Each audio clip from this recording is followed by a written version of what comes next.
A toroidal solenoid with 600 turns, cross-sectional area of 7 square centimeters, and a mean radius of 4.6 centimeters. Okay, so I'm gonna draw a picture real quick just so I actually kind of have an idea of what's going on here. So we have a radius, r. R is 4.6 times 10 to the negative second meters.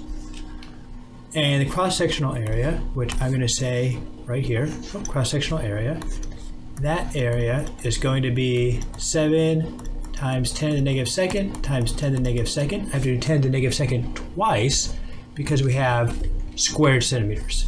So this is going to be 7 times 10 to the negative fourth square meters. Okay, and then 600 turns, that's going to be n, number of turns. So we want to calculate the self-inductance of this coil, and we've derived it before. Basically, it's just a formula. So we're going to do L is constant, 4 pi times 10 to the negative seventh, n squared times area. Now this area is the area of a single cross-sectional area, not the area of the whole thing. So the area that all the flux is passing through is basically every single coil. So I'll say area total is n times A. That's why we get that n squared, and that's why the A is just the cross-sectional area of a single loop. And then we have over 2 pi r, which is, it comes from Ampere's law. Basically, it's the perimeter of the circle going through the center. Okay, so now that we got that part, actually, this is solve that. We could totally solve that. Hop, they want an answer. 4 pi times 10 to the negative seventh.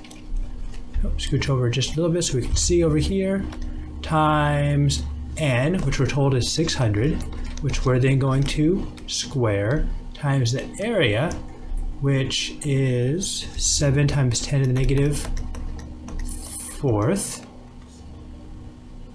divided by 2 pi r, which is 4.6 times 10 to the negative second. Okay, so we've got a lot of exponents here.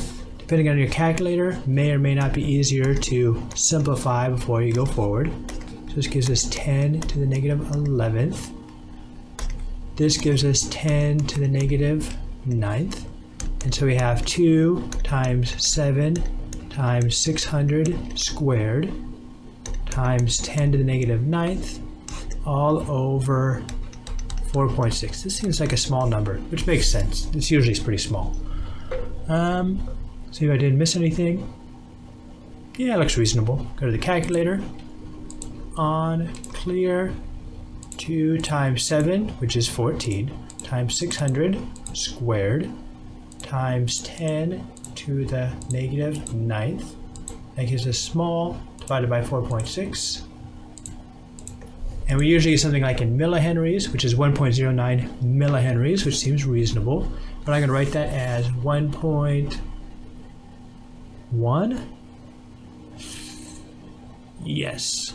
I'll say 1.1 times 10 to the negative, what is it, second? Negative third. Negative third. 1.1 times 10 to the negative third henries. So 1.1 times 10 to the negative third henries. All right. So that is part A.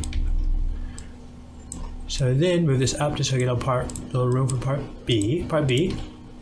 If the current decreases, lowers uniformly from 5 amps to 2 amps, calculate the self-inductance EMF of the coil. All right, so the reason it has to be, I'll go with the formula first. So EMF is negative L di dt. And the idea is, this is the definition of inductance, inductance being the L right there. This comes from Faraday's law, where E equals negative d flux dt. We've derived it before. It exists, not worth fretting about, but it's worth knowing that it's not magic. So we already know what L is because we just found it. And di dt, since we're told it decreases uniformly, I'm going to rewrite this as equals negative L delta I delta t. And that just means that the di dt, the change in current with respect to time, is a constant number. And we're looking for EMF. So not hard. We have negative. We know L is 1.1 times 10 to the negative third times di dt. So di dt, so this is going to be I final minus I initial over T final minus T initial. And you can do initial minus final if you want, but you just have to have the same pattern, either final minus initial or initial minus final, for both the top and the bottom. I like to do final minus initial. That's just more convention, more consistent. It's the way people normally think. So long story short, we're going to do 2 minus 5. So 2 minus 5, because it goes from 2 to 5. We're told it lowers, which means that we know that this change in I, change in T is going to be negative.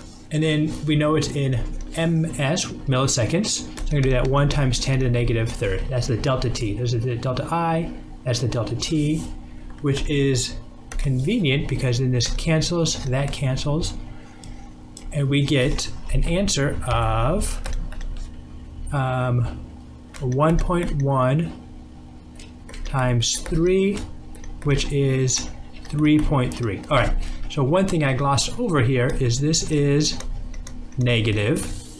That negative cancels with this negative to give us a positive. So this is a positive 3.3 volts. So we come back over here, and they ask for, I don't know if they're asking for the magnitude or not. It doesn't matter. We're going to say 3.3 volts because it is positive. And it is important that these negatives cancel. You're like, all right, this is a positive number.